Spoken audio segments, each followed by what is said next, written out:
우물안 개구리라는 말이 있습니다. 우물 안에 있는 개구리는 바깥 세상을 본 적이 없기 때문에 전혀 모르죠. 그죠? 그리고 우물 바깥을 꿈꾸지를 못합니다. 혹시 어떤 개구리가 밖에 나갔다가 들어온 개구리에 있어서 정말 세상은 넓고도 화려하더라 이렇게 아무리 말해도 우물 안에 있는 개구리는 아무리 이 얘기를 해도 믿지를 못해요. 믿지 못하겠죠. 상상도 못합니다. 그런데 천국이 있어요. 천국. 그런데 우리가 천국을 아무리 얘기해도 사람들은 알아듣지 못합니다. 아니, 들으려고도 생각을 안 해요. 근데 천국을 말하는 우리도 사실은 가보지 않았습니다. 근데 가보지도 않은 천국을 우리가 믿는다고 하니까 그것도 신기한 일이죠. 보지 못하는 하나님, 보지 못한 천국, 하나님, 예수 그리스도, 이런 것들을 믿는다고 하는 것은 도대체 어떤 사람일까? 세상 사람이 볼 때에 그건 이상한 사람들이죠. 그래서 미쳤다고 하잖아요. 예수쟁이라고 그러죠. 그런데 오늘 우리가 믿음의 조상이라고 하는 아브라함이 어떻게 믿음을 가졌는지 그 아브라함의 삶을 한번 봅시다. 12장에 들어오면 하나님께서 아브라함을 부릅니다. 불러서 하나님께서는 큰 계획을 가지고 계시죠. 세계 온 인류를 구원하겠다는 그 계획을 가지고 아브라함을 부르는데 아브라함은 그 내용까지는 모르죠. 그죠? 12장 1, 2, 3절을 보면은 하나님께서 아브라함을 부르시고 아브라함에게 약속을 주십니다. 아브라함을 불러서 명령한 것이 뭐였죠? 아브라함에게 뭐라 하라고 했습니까? 이 땅을 떠나라고 그랬습니다. 첫째는 이 땅을 떠나라. 어디로 떠나느냐면 내가 내게 보여주겠다. 보여주는 그 땅으로 가라. 하여튼 떠나라. 떠나면 뭘 주겠냐고 약속을 했는데 그 약속이 복을 약속했어요. 복을 어떤 복이냐면 네 이름을 창대하게 하겠다. 아브라함의 이름이 높아진다는 거죠. 모든 사람이 아브라함 그러면 다 알아주는 그런 이름이 되겠다는 겁니다. 그리고 아브라함이 큰 민족을 이루겠다 그러죠. 그리고 땅의 모든 민족이 너로 인해서 복을 받을 것이다. 그러니까 그렇게 하기 위해서 너를 축복하는 자에게 내가 복을 내리고 너를 저주하는 자에게 내가 저주를 내리겠다. 너에게 들어오는 것이 그대로 사람에게 돌아가게 하겠다. 너를 복을 주는 사람에게 내가 복을 준다. 그러면 아브라함에게 복을 안 빌어줄 사람 누가 있겠어요? 아브라함에게 저주를 하면 그 저주가 자기는 돌아가면은 그를 저주를 할 사람 누가 있겠습니까? 아브라함이 복을 받은 그리스도인들이 바로 이런 존재입니다. 그리스도인들을 축복하면 그 사람이 복을 받을 것입니다. 그리스도인들을 저주하면 그 저주가 그 사람에게 돌아갈 것입니다. 그래서 너는 너 자체가 너 자신이 바로 복이 될 것이다. 옛날 번역은 너는 복의 근원이 될 것이다 이렇게 번역을 했는데 원래 원문은 네가 복이다 이렇게 말한 거예요. 네 자신이 복 그 자체라는 거죠. 물론 복의 근원이 될 것이라는 말도 뜻은 맞지만 원래 의미는 너 자신이 복이라고. 그래 지금 개역 개정에는 복이라고 번역이 되어 있죠. 그리고 7절에 보면 가나안 땅을 주겠다고 그럽니다. 그러니까 땅을 주겠다. 너로 큰 민족을 이루게 하겠다. 땅을 주는데 누구에게 준다 그러면 7절에 보니까 여호와께서 아브라함에게 나타나 이르시되 내가 이 땅을 네 자손에게 주리라. 자손에게라고 했는데 원래 원문은 씨입니다. 씨. 네 씨에게 주겠다 그럽니다.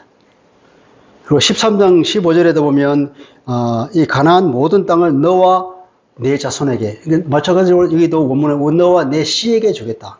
일부러 성경은 우리는 의역에서 자손이라고 번역했지만 원래 의미는 씨입니다. 씨에게 주겠다. 씨에게 주겠다. 근데 씨도 여러 개의 씨가 아니라 하나의 씨입니다. 씨에게 주겠다. 15장 7절도 보면은 그는 너에게 주겠다 그랬고 17장 8절에 보면 너와 네 씨에게 주겠다. 이렇게 땅에 대한 약속이 여러 번 반복이 되면서 너에게 주겠다 하고 너와 내 씨에게 주겠다, 내 씨에게 주겠다 이렇게 말하고 있습니다. 창세기 3장 15절에 바로 그 씨가 나옵니다. 창세기 3장 15절에 보면 이게 있는지 모르겠네요.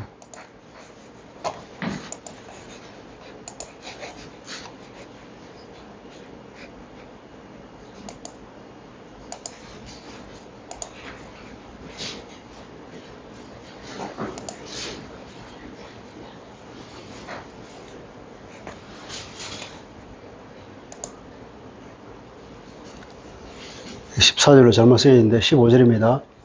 내가 너로 여자와 원수가 되게 하고 네 후손도 여자의 후손과 원수가 되게 하리니, 여기서는 하나님께서는 뱀에게 심판을 주면서 법정 선고 얘기입니다. 내가 뱀 너에게 여자와 원수가 되게 하고 뱀의 후손도 여자의 후손과 원수가 되기니, 여자의 후손은 네 머리를 상할 것이다. 여자의 후손이 뱀 네 머리를 상할 것이라. 여기서도 마찬가지로 후손이 아니라 씨입니다. 씨. 여자의 씨가 내 머리를 상하게 할 것이다 그랬습니다. 근데 그 씨라고 하는 것이 계속해서 연결되는 게 아브라함의 씨로 연결됩니다.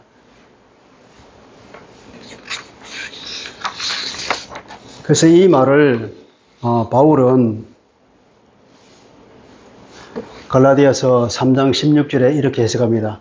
이 약속들은 아브라함과 그 자손에게 말씀하신 것인데 여럿을 가리켜서 그 자손들이라고 하지 아니하고 오직 한 사람을 가리켜 네 자손이 하였으니 곧 그리스도라.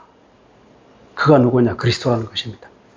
그러니까 여기서 씨라고 하는 것은 무엇을 하나님께서 염두에 두고 왔냐면은 나중에 하나님이 보내실 메시아 그리스도를 염두에 두고 계속 씨라고 하는 하나의 여러 자손이란 하나의 씨라는 단어로 표현을 한 것입니다.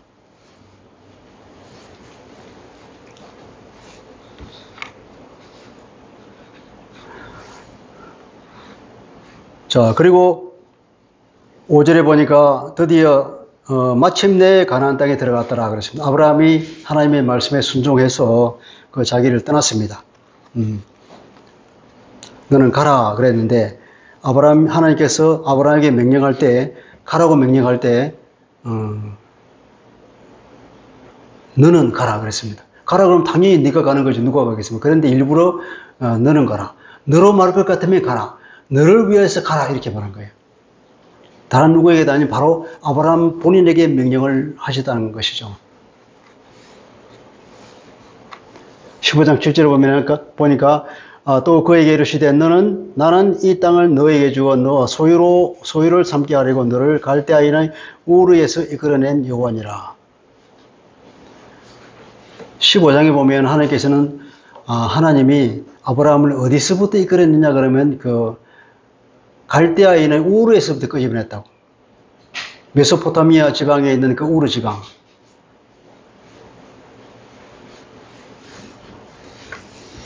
지도를 보면 여기가 메소포타미아 문명 지역입니다. 여기에 티그리스 강과 유프라테스 강이 흐르고, 이게 이 강이 흐르는 지역은 비옥한 지역이겠죠. 그러니까 문명이 발달하기 좋은 지역입니다. 이렇게 쭉 위에까지 상류까지 올라갑니다. 상류 올라가서 이렇게 꺾어서 이렇게 내려오면 이쪽에 지중해 서쪽 지방, 이게 팔레스타인 지방이에요. 이게 가나안 지방이죠. 이렇게 해서 요렇게 거쳐가지고 이 팔레스타인 지방까지가 다 비옥한 토지예요. 그래서 요렇게 되면은 또 초성달처럼 생겼다 그래서 지리학자들이 비옥한 초성달이라 이렇게 표현을 합니다. 그런데 이게 하나님께서 아브라함에게 명령을 한 것은 우리가 볼 때는 이게 하란에서부터 명령을 내린 것 같은데, 이 아래쪽에 이 티그리스 유프라테스 강의 하류 쪽에 있는 이 우르 지방, 가장 문명이 번성한 지역, 여기서부터 하나님께서 이끌어냈다고 얘기해요. 15장에 가면. 우리 11장에 잠깐 보면, 우리 12장을 읽었잖아요. 그죠? 11장 31절 한번 보실까요?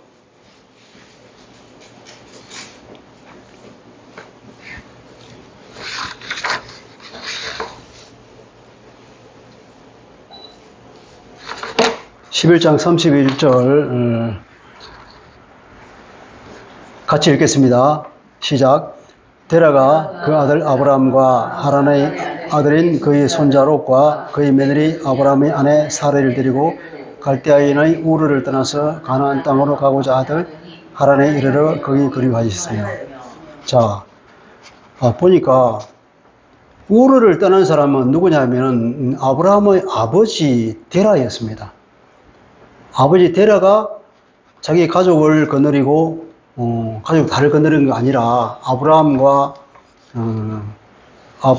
그 손자 한 사람 롯만 데리고 간 거죠. 아브라함 부부. 근데 사실 데라의 아들이 아브라함이고 아브라함의 아내 사라가 뒤에 보면은 자기 배다른 동생이라고 그래요. 누이죠. 그러니까 데라 입장에서 보면은 아브라함과 사라는 자기 자녀들이에요. 둘이를 결혼시켰죠. 그래서 그 옛날에는 그런 혈족 간의 결혼이 있었으니까. 그리고 그 큰아들에게서 난 아들, 큰아들은 죽고, 그래서 롯을 데리고 이 사람이 어디로 갔냐면은 가나안 땅을 가려고 떠났다는 거예요. 가나안 땅을 가려고 이게 이렇게 이 유프라테스 강이 있고 요 사이에는 사막지고 높은 산지가 있어서 이쪽으로 못 가요. 길이 없어. 그래서 한 가려면 어떻게 하냐면 이렇게 가는 거예요. 이렇게. 그래서 이 사람이 가나안 땅으로 가려고 했다. 가나안 땅으로 가려고 이렇게 올라가다가 여기 하란 지방인데 하란에 머물러 있다가 이 사람이 여기서 눌러앉아 버린 거죠. 눌러앉아 있다가 나중에 죽었다 그랬는데 거기 보면은 32절에 보면 데라는 나이가 205세가 되기까지 하란에서 살다가 하란에서 죽었다 그랬습니다. 그 아브라함이 여기서 떠나고 난 뒤에 굉장히 더 오래 살았죠. 자, 그러면 하나님께서 아브라함을 어디서부터 불렀을까요? 15장에 의하면 내가 너를 우르에서 불렀다 그랬고, 여기 보면 31장에 보면은 데라가 먼저 하란에 갔고 하란에서부터 불러서 이렇게 내려오는 거예요. 어느 사모? 아브라함은 어디서 불렀을까요? 우르에서 불렀을까요? 하란에서 불렀을까요? 이건 어려운 문제입니다. 학자들도 의견이 분분해요. 자, 그래 어디서 불렀든지 이 말을 어떻게 전체적으로 이 문자적으로 해서 그런 게 아니라 전체적으로 보면은 사도행전에서 스데반이 이렇게 말을 했어요. 한번 읽어봅시다. 시작. 스데반이 이르되 여러분 부형들이여 들으소서. 조상 아브라함이 하란에 있기 전 메소포타미아에 있을 때에 영광이 하나님의 그에게 보여 이르시되 내 고향과 친척을 떠나 내가 네게 보일 땅으로 가라 하시니 아브라함이 갈대아 사람의 땅을 떠나 하란에 거하다가 그의 아버지가 죽음에 하나님이 그를 거기서 지금 사는 땅을 옮기시는 거예요. 여기도 보면 그의 아버지가 죽음에 떠났대요. 아버지가 죽으시는 떠났어요. 이 말은 뭐냐면 전체적인 의미로 봐서 하나님께서 아브라함이 있을 때부터 그 하나님의 크신 섭리에 의해서 아브라함을 가나안으로 이끌었다 이 말이에요. 근데 일반적으로 보면 이게 문맥으로 보면 분명히 하나님께서 아브라함이 직접 명령하신 것은 언제 명령했냐? 하란에 있을 때 명령한 거죠. 하란에 있을 때 명령했는데 사실은 하나님께서는 그 이전부터 이미 아브라함을 가나안으로 이끄는 일을 이미 시작하셨다는 거죠. 그죠? 데라에게 그런 마음을 주어서 데라가 가나안으로 가고자 하는 마음을 준 거예요. 그러면서 우르를 떠나가지고 하란까지 갔다가 거기서 놀라는 거 있죠. 근데 그때 하나님께서는 하란에서 아브라함에게 떠나라 그런 거죠.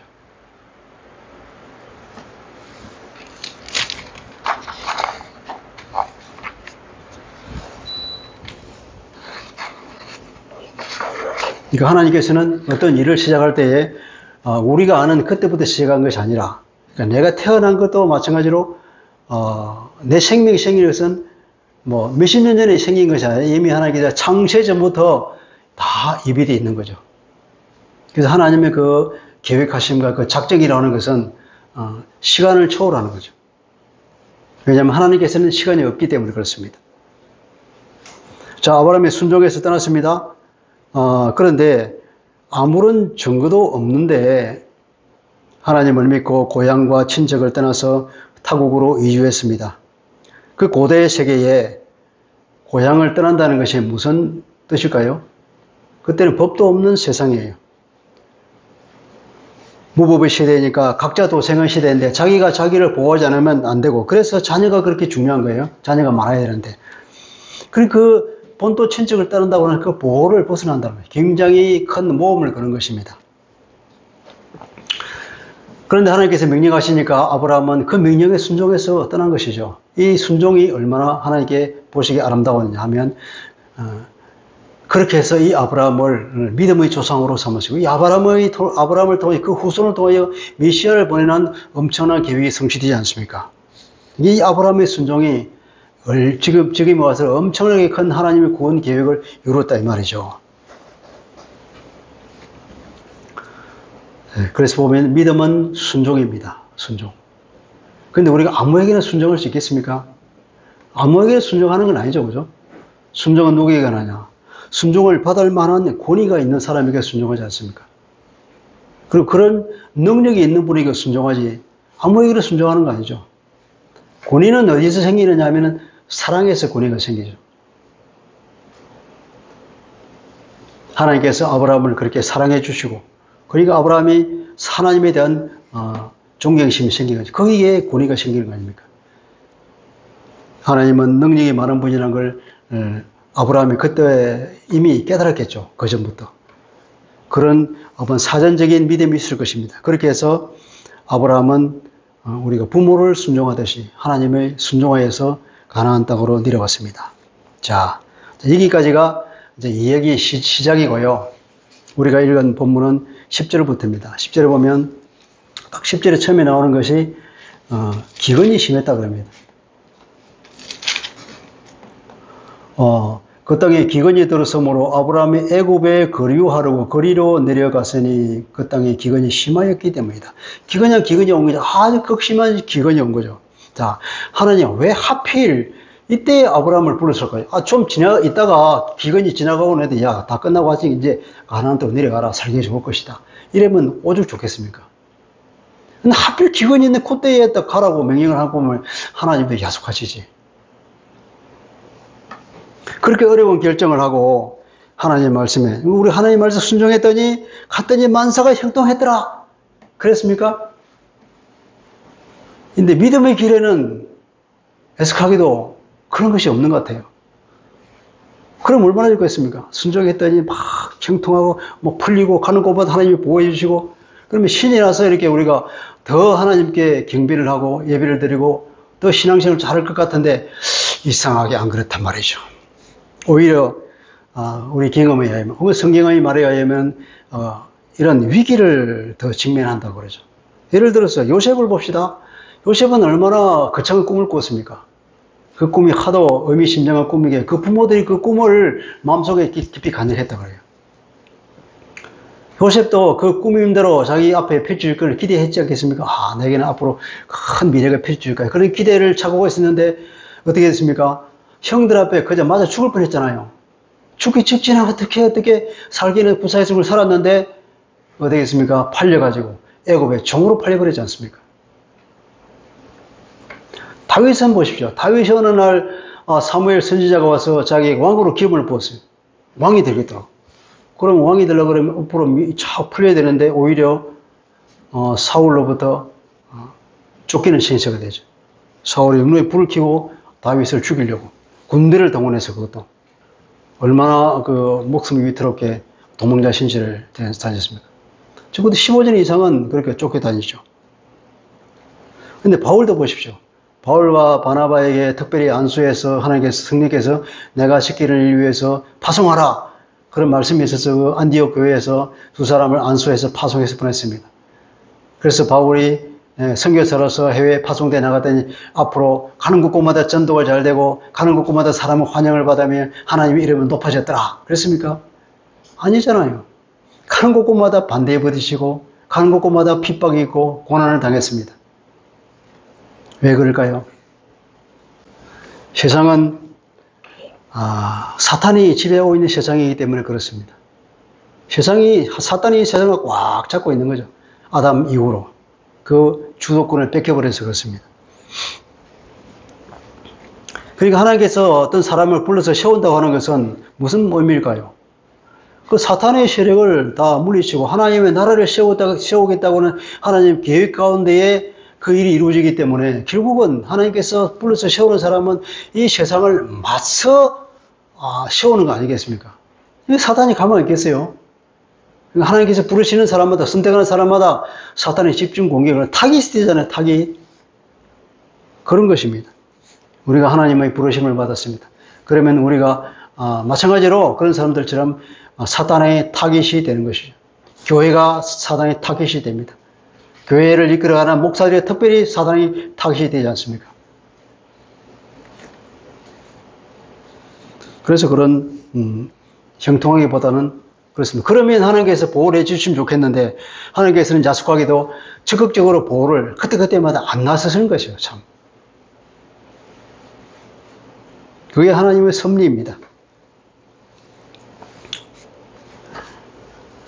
아브라함이 가나안에 와보니까 좋은 것도 없고 모든 것이 낯설고 내가 살아갈 땅 한 평도 없는 거예요.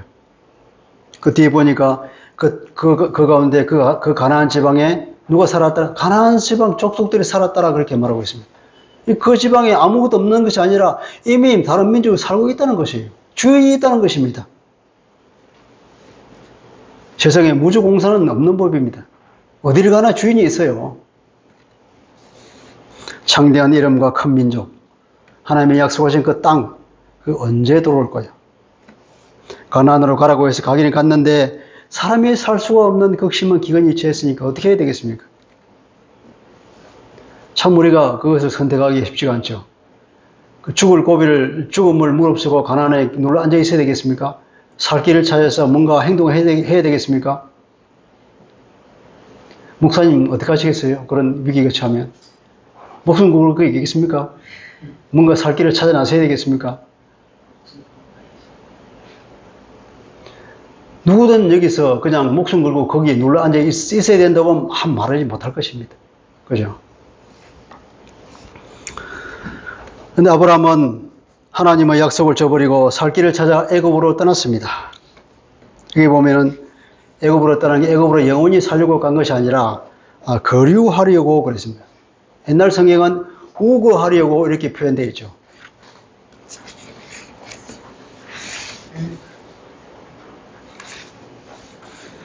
그러니까 이것은 원문이 이제 구르라고 하는 단어인데 여기서 사는 것이 아니라 영어로 치면 소우전, 우리가 체류한다, 잠깐 체류한다는 거죠, 그죠? 잠깐 거기서 체류하려고, 그러니까 피신하려고 거기 갔다는 것입니다. 영원히 살려고 간 것도 아니고 잠깐 그 기근을 피하기 위해서 간 건데 그것도 안 되냐고 누가 말할 수 있겠습니까? 근데 여기서는 표현이 애굽으로 내려갔다 그랬습니다. 내려갔다고 하는 표현이 엄연히 신중합니다. 애굽으로 올라간 것이 아니라 애굽으로 내려갔다는 겁니다. 내려갔다고 하는 그 말 자체에 이미 성경을 쓴 성령께서 하나님께서 기뻐하지 않는 일이라는 표현이죠. 내려갔다고 하는 표현이 대표적으로 보면은 우리 지난번에 요나서를 봤잖아요, 그죠? 요나서에 보면 요나가 마침 다시스로 한 배에 올라탔더라 이렇게 올라갔다 이렇게 표현되는데 원문은 아닙니다. 요나가 마침 배가 있어 그 배에 내려갔다라 그렇게 표현이 되어 있어요. 배로 내려갔더라. 그리고 또 잠을 잤잖아요. 배 밑바닥으로 내려갔더라. 그런데 물에 던져졌죠. 바닷속을 들어가서 어디가 산의 뿌리에까지 내려갔더라. 그러니까 이 요나의 믿음이 내려가고 계속 믿음이 바닥을 친다는 그 내용을 쓰고 있는 거예요. 내려갔다. 마찬가지 아브라함도 애굽으로 내려간 것입니다. 그래서 믿음의 태보입니다. 삼손을 보십시오. 삼손이 그 사사로 하나님이 세웠었는데도 불구하고 이 사람은 사사로에서 소명감 전혀 없어. 그래서 그 블레셋 지방의 딥나라는 고을에 내려가서 어떤 어여쁜 여자를 보고 결혼하겠다고 해요. 어떻게 딥나로 내려갔다고 합니다. 내려가고 자기 아버지랑 같이 그 가족을 보기 위해 또 내려가고 그리고 갔다 와 또 내려가고 내려갔다 표현을 성경에 보면 올라갔다 내려갔다는 우리가 유심히 보고 읽어야 됩니다. 왜냐하면 성경을 쓴 사람은 그 말에 의미를 두고 쓴 거기 때문에 그렇습니다. 우리가 이 내려가는 행동을 어떻게 평가해야 될까요?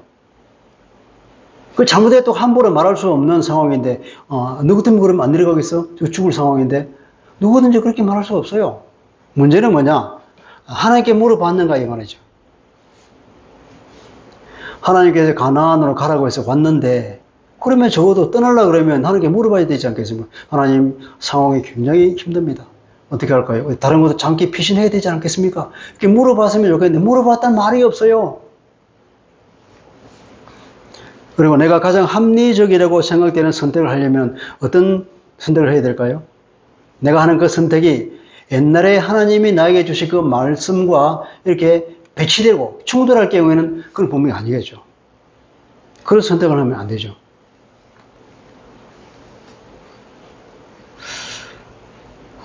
근데 이것이 애굽으로 내려간 것이 하나님이 전에 받은 말씀과 충돌될까요? 물론 하나님께서 가나안으로 가려고 했는데 거기에 상황 변화가 생기지 않습니까? 극심한 기근이 생겼는데 그러면 잠깐 피신할 수 있지 않겠습니까? 그걸 우리가 함부로 판단할 수 없는 거예요. 굉장히 어려운 문제죠. 근데 그것은 우리가 판단할 수 없지만 적어도 아브라함이 하나님께 묻고 하나님의 지시에 따르지 않았다는 것이 아브라함의 믿음이 아직 성숙하지 않았다는 증거입니다. 그런 결정은 일반적으로 우리가 선택하는 방식이죠. 내 능력으로 사는 삶입니다. 내가 내 삶의 주인이 되는 삶이죠. 우리가 이것을 벗어나야 하는데 참 이것이 힘들더라고요. 늘 내가 살아오면부터 지금까지 살아왔던 것이 버릇이 돼서 내가 내 주인이야. 내 삶의 주인이야. 내 마음대로 하는 거야. 어떤 일이 생기면 바로 그냥 내 머리가 돌아가는 거예요. 돌아가고 그 다음에 내가 만났던 사람들 어떻게 연주를 대가지고 어떻게 해결할까. 내가 안 되면 이런 생각을 하지. 방 하나가 주님 어떻게 할까. 이렇게 묻지 않는다는 거죠. 우리 그렇게 돼야 됩니다. 예. 우리가 문제가 생기면 즉시로 내 생각을 접어두고 하나님 어떻게 할까요? 이렇게 묻는 그것이 우리 믿음의 진보를 이루는 길입니다.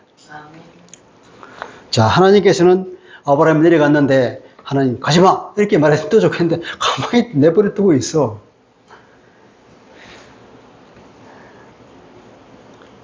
가만히 내버려 두고 있다고요.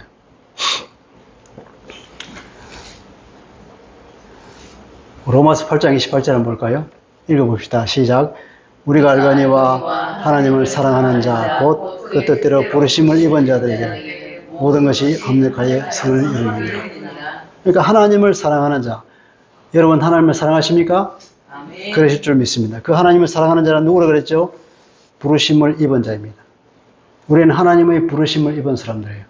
그 하나님의 부르심을 입은 자들은 하나님께서 어떻게 한다? 모든 것이 합력해서 선을 이루도록 우리의 삶을 섭리해 간다는 것이죠. 이거 하나님께서는 우리가 하는 행동을 내버려 두는 듯 하지만 그냥 내버려 두는 게 아니라 나중에 결국은 모든 것이 우리에게 일어나는 좋은 일, 나쁜 일, 우리가 겪는 고통과 슬픔과 기쁨과 이 모든 걸 어우러서 전체적으로 보면은 하나님의 선을 이루어 가시는 거예요. 하나님의 손길이 분명히 있다는 것입니다. 하나님께서 아브라함이 애굽으로 내려오는 것을 그냥 보고 제지하지 않고 내버려 두신 것은 무슨 의미냐? 이런 합력해서 선을 이루는 하나님의 섭리가 분명히 있는 것이지 그냥 내팽개치는 것이 아니라는 것입니다. 자, 그러면 하나님을 모르는 사람들은 어떻게 할까요? 그냥 끝까지 내버려 두는 거예요. 그럼 어떻게 되겠습니까? 죄 가운데 죽겠죠. 그죠? 그건 저주입니다. 그래서 하나님을 모르는 사람들에게는 하나님은 그것을 신학적으로 유기한다. 유기. 내버려 두는 거예요. 하나님의 유기가 정말로 무서운 심판이요 저주입니다. 자, 우리는 그렇지 않습니다.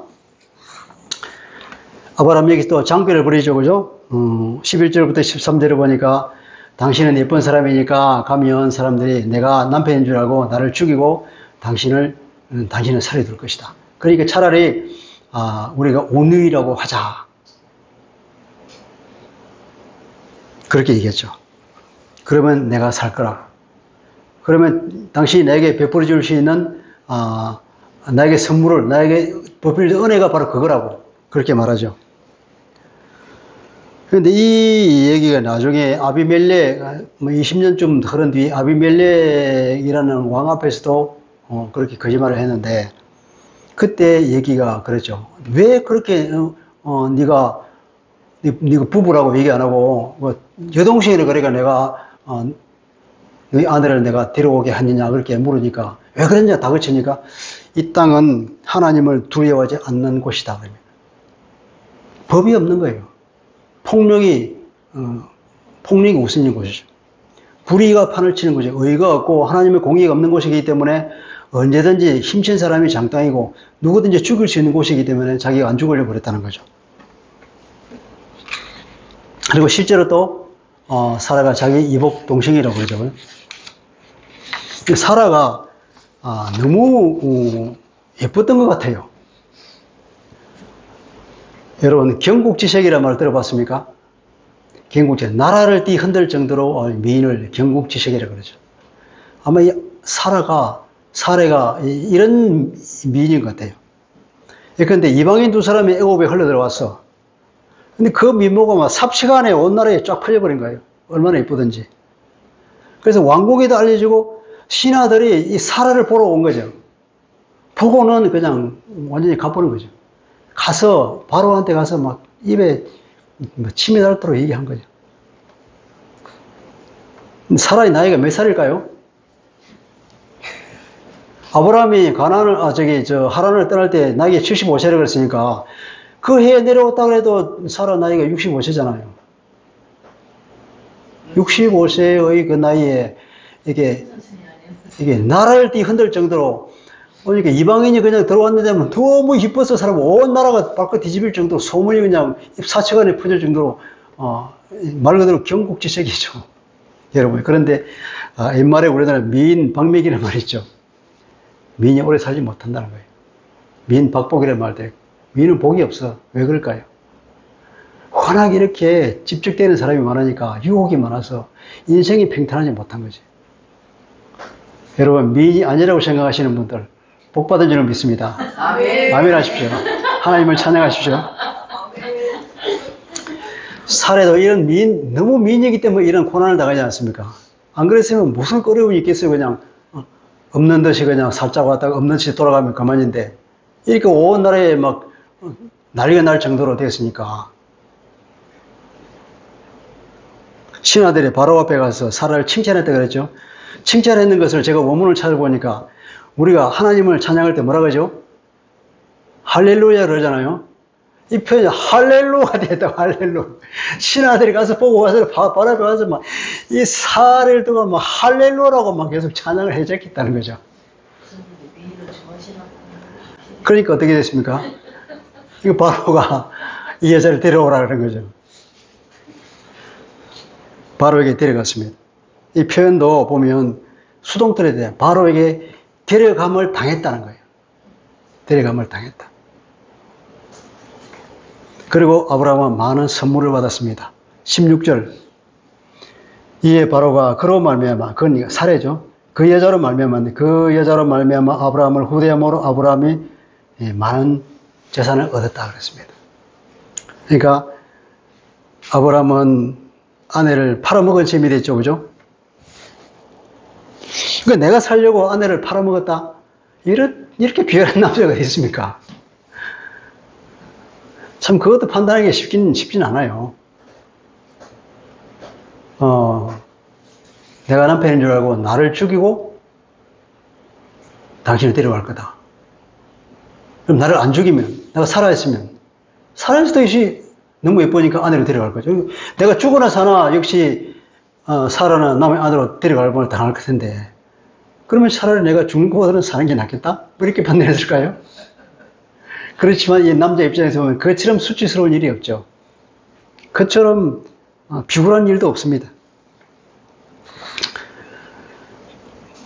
아브라함은 많은 재산을 얻었지만 정말로 마음에 비애가 들었고 아주 초라한 자기 자신을 바라보았을 것입니다. 살기는 살았는데 죽기보다 더 참담하고 수치스러운 상황, 말로 표현할 수 없이. 그런데 이런 실수를 나중에 20년 후에 또 반복한다는 게 있잖아요. 그랄 왕 아비멜렉에게 동일한 거짓말을 했다고 20장에 나오면 이 얘기가 나오잖아요. 그 정도면 수치가 없는 거 아니에요? 근데 아니, 수치를 안긴 거 아니에요? 어쨌든 인간은 연약합니다. 연약해요. 그런 아브라함에도 불구하고 하나님께서는 믿음의 조상으로 삼으셨다는 이 사실이 더 놀랍지 않습니까? 아멘. 예. 그래서 인간은 완벽할 수가 없고 또 그럴 필요도 없어요. 이런 아브라함에도 불구하고 하나님께서는 그를 선택하시고 믿음의 조상으로 삼으시고 오늘까지도 믿음의 조상이로 칭송받지 않습니까? 예. 인간은 연약하고 연약한 그대로 하나님께서는 들어 쓰시는 거기 때문에 우리가 안 되는 것을 억지로 데리고 할 필요는 없는 것이고 물론 되는 것은 우리가 열심히 해야 되겠지만 안 되는 것을 가지고 할 필요는 없는 거죠. 그게 하나님의 은혜입니다. 자, 이렇게 정말 아브라함의 입장에서 봐서는 참 어찌할 수 없는 그런 참담한 상황에 빠졌는데 드디어 하나님께서 개입하십니다. 그대로 보고 계시다가 아브라함이 나락에 떨어질 아주 실패에 들어가서 완전히 그 바닥을 쳤을 때에 하나님께서 개입하시죠. 한 방에 끝냈습니다. 큰 재앙을 내려버렸습니다. 그러니까 바로의 궁정이 또 발칵 뒤집어졌겠죠. 이 무슨 일 때문에 그런 것인가. 술사가 많잖아요. 그래서 알아냈겠죠. 바로 이 살해 때문이다. 그래서 불러서 이제 바로가 그러죠. 왜 이렇게 됐냐? 왜 누이라고 해가지고 이런 일이 발생했냐? 얼른 나가! 이렇게 막 쫓아버린 거죠. 그러니까 많은 재산을 얻고 나왔습니다. 그 사라의 수치를 씻어주기 위해서 바로가 많은 재물을 줘서 돌려보냈죠. 그래서 13장에 이런 얘기가 나옵니다. 아브라함이 애굽에서 그와 그 아내와 모든 소유와 롯과 함께 네겝으로 올라갔다. 이제 올라갔습니다. 드디어. 그가 네겝에서 길을 떠나 베델에 이르며 베델과 아이 사이에 전에 장막을 쳤던 곳이요. 이 전에는 처음에, 그러니까 처음에 장막을 쳤던 곳이 이러니 그가 이 번역이 조금 잘못된 거예요. 앞에 것은 처음이고 뒤에 것은 전에라고 해야 됩니다. 처음에 장막을 쳤던 곳이 이러니 그가 이전에 제단을 쌓은 곳이라. 그가 거기서 여호와의 이름을 불렀다.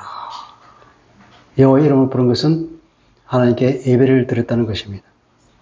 그 전에 하나님께서 아브라함을 가나안으로 가라 그랬으니까 갔죠. 가서 세겜에 들어왔습니다. 세겜에 와서 보니 거기서 제단을 쌓았습니다. 하나님께서는 내가 너를 이곳에 불러냈다 그랬죠. 이 땅을 주겠다 그랬습니다.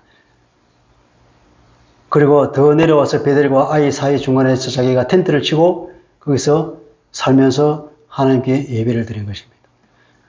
그리고 세월이 기근이 와서 애굽에 내려갔다가 그런 처절한 실패를 경험하고 하나님의 또 그럼에도 불구하고 하나님께서는 여전히 은혜를 주신 그 은혜를 경험하고 다시 올라왔습니다.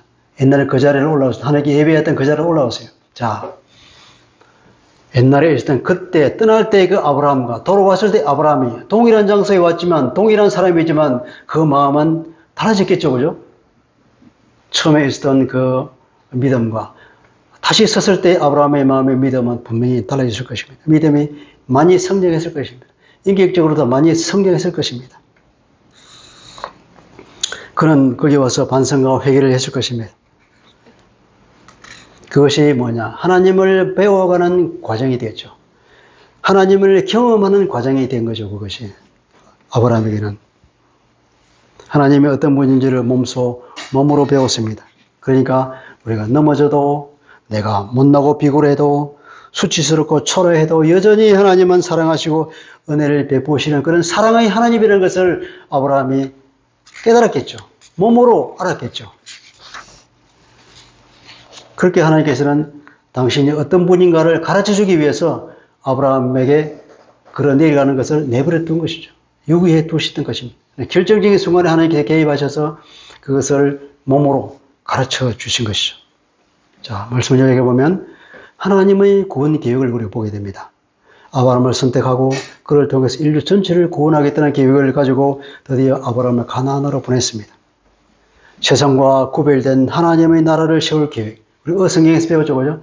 하나님의 나라를 세우겠다는 하나님의 그 계획 가운데 아브라함을 불러서 가나안 땅으로 보냈죠.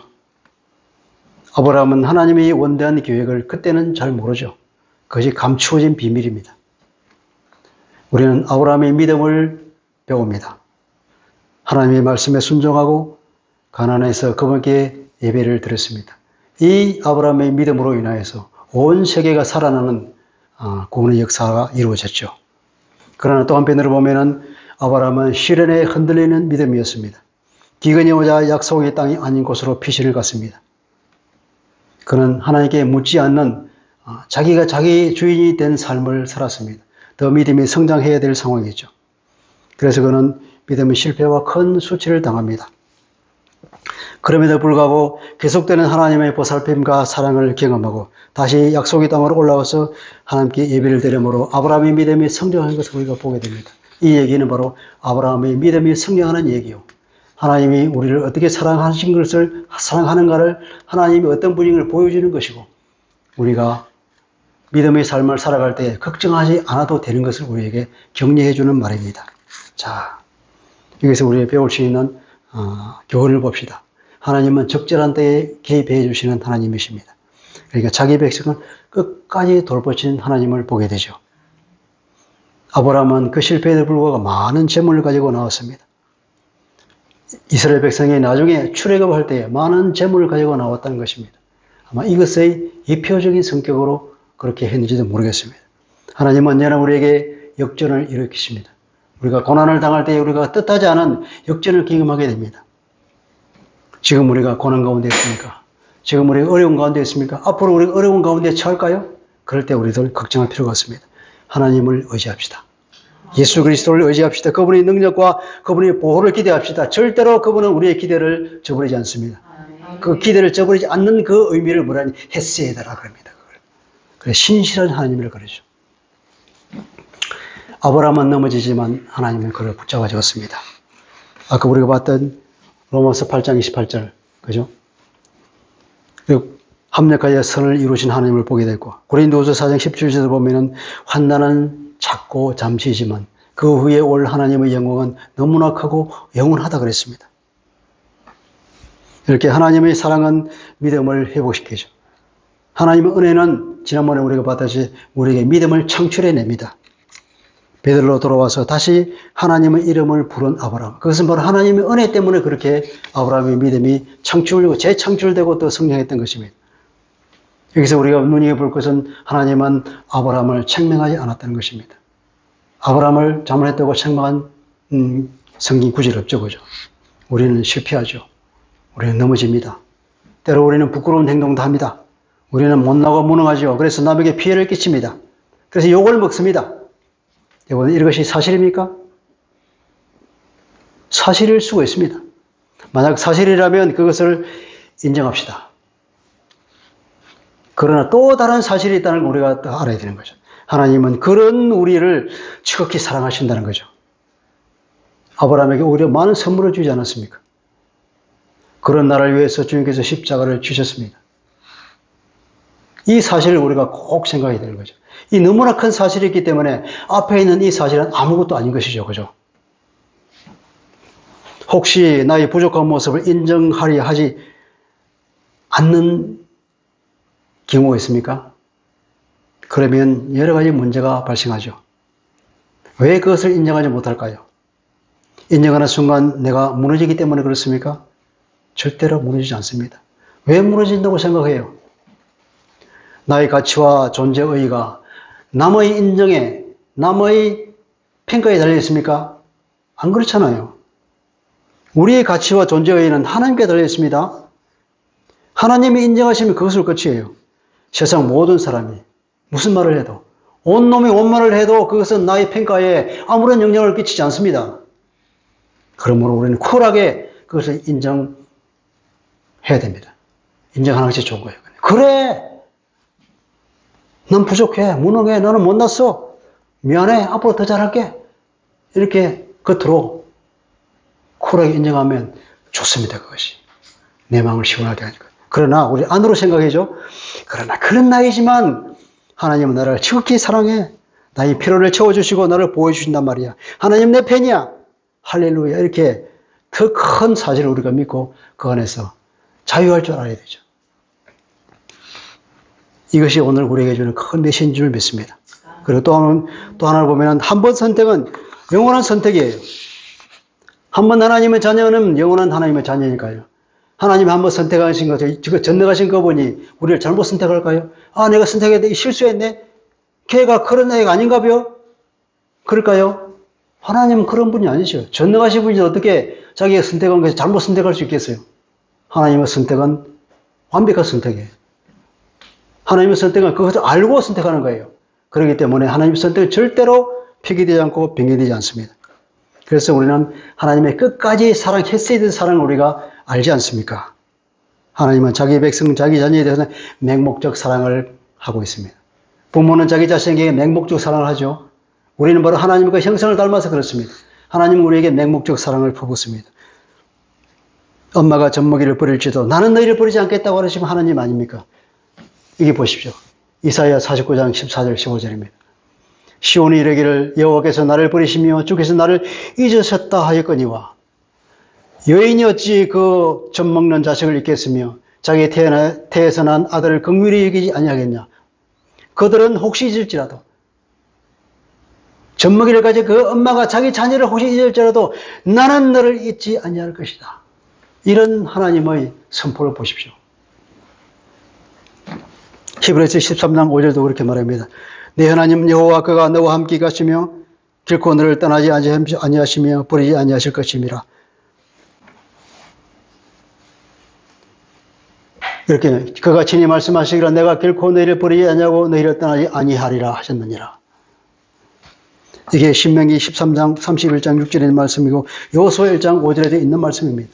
주님은 우리에게도 똥에는 동일하게 우리에게 위로를 하십니다. 주님이 제자를 두르고 하늘에 간다 그랬습니다. 제자들이 불안합니다. 그러니까 뭐라 너희는 마음에 근심하지 말아라. 하나님을 믿으니 또 나를 믿어라. 하나님을 믿는 것처럼 나를 믿으면 동일한 효력이 날 것이다. 걱정하지 말아라. 하나님께서 너희를 맹목적으로 사랑하시겠지. 나도 너희를 맹목적으로 사랑한다. 우리 주님은 이런 분이십니다. 할렐루야. 여러분 고난 가운데 있습니까? 주께서 반드시 적절한 때에 개입하십니다. 하나님께서 역전을 일으키십니다.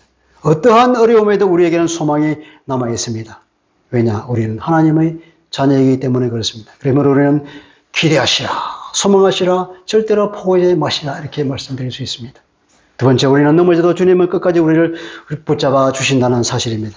그리고 책망하지도 않으신다는 것입니다. 우리가 어린애를 키울 때 어린애가 넘어졌다고 나무라는 부모 봤습니까? 어린애는 당연히 넘어지죠. 그러면서 크지 않습니까? 어린애가 넘어지면서 성장하듯이 우리 믿음도 그렇게 성장하기 때문에 우리를 책망하지 않으십니다. 그리고 한 번 자녀는 영원한 자녀입니다.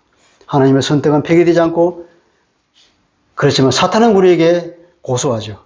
우리에게 정죄하죠. 우리 귀에 대고 말합니다. 너는 끝났어. 너 같은 것이 하나님의 자녀라고? 너는 하나님보다 버림받은 사람이야. 그렇게 말하지만 그것은 완전히 거짓말입니다. 그것을 무시하시고 하나님의 이 성품을, 하나님의 이 속성을 우리가 생각하면서 끝까지 주님을 바라면서 소망을 잊지 않고 주님께 경배하시기 바랍니다. 우리가 이 말씀을 가지고 우리를 격려하시는 하나님을 묵상하고 또 그러한 사람으로 살아갈 수 있도록 결단의 기도를 하겠습니다. 같이 기도하겠습니다. 하나님 아버지 감사합니다. 오늘 말씀을 통하여서 하나님께서 아브라함의 그 실수에도 불구하고 하나님께서는 가만히 보고 계시다가 결정적인 때에 개입하셔서 역전을 일으키시는 하나님, 그 넘어진 아브라함을 붙잡아 주시는 것을 보게 됩니다. 하나님은 우리에게 과분한 은혜를 늘 부어주시고 그러므로 해서 아브라함은 더 큰 믿음으로 성장해서 다시 베들로 돌아와서 하나님께 경배하는 것을 보게 됩니다. 하나님, 우리도 이러한 하나님을 깊이 깨달아서 비록 우리가 아무것도 아니고 세상 사람으로부터 좋은 인정을 받지 못한다. 그러나 그것을 쿨하게 인정하고 더 큰 사실을 바라보며 하나님께서 그럼에도 불구하고 우리를 지극히 사랑하신다는 그 하나님의 사랑을 붙잡고 끝까지 주님을 바라보며 살아갈 수 있는 하나님의 신실한 자녀들이 다 되게 하여 주옵소서. 감사하며 주 예수 그리스도 이름으로 기도합니다. 아멘. 찬송